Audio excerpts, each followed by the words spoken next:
Bonjour, donc présentation du LTC 2053 en convertisseur courant tension. Donc par rapport au datasheet, ça permet de contrôler un courant d'alimentation, hein. Donc on a une résistance shunt dans laquelle circule un courant d'une alimentation. Donc on a une conversion courant tension, donc on a une tension différentielle sur le LTC 2053. Et puis en sortie, on a une tension image de ce courant, hein, ce qui permet de prendre une décision si le courant est important, de contrôler un courant, par exemple de commuter un relais statique ou un relais dynamique si on a un problème sur une alimentation, hein. Ça permet de faire de la sauvegarde de matériel. Voilà. Donc là, on voit que l'alimentation est reliée directement sur la tension du régulateur. Donc là, moi je les ai dissociés, hein, parce que c'est pas une obligation. Par contre, sur ce montage-là, hein, on a une contrainte par rapport à la datasheet. On ne peut pas dépasser 11 volts. Donc le maximum c'est 11 volts, hein, entre V plus et V moins. Hein. Donc on peut pas aller au-delà de 11 volts sur l'alimentation. Donc comment ça fonctionne? Eh bien on va faire une simulation, tout simplement. Donc là j'ai adapté pour avoir un 1 volt par ampère.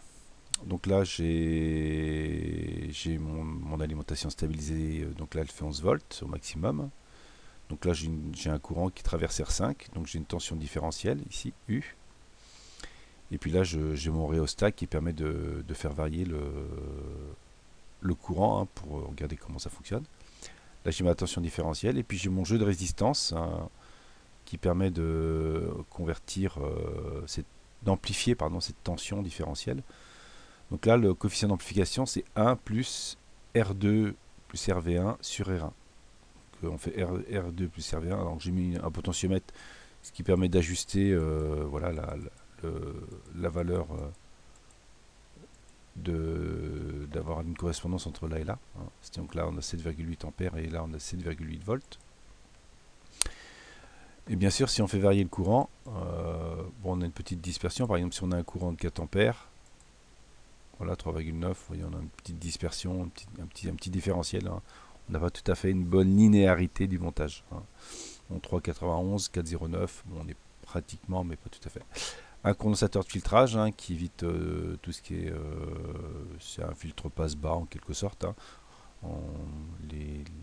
Les variations rapides en entrée ne sont pas prises en considération. Donc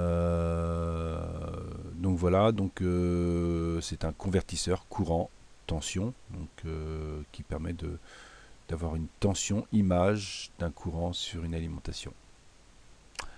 Voilà, donc présentation du LTC 2053 conformément à la documentation constructeur ici, hein. Sauf que là on a 100 mV par ampère. Bonne fin de journée, au revoir.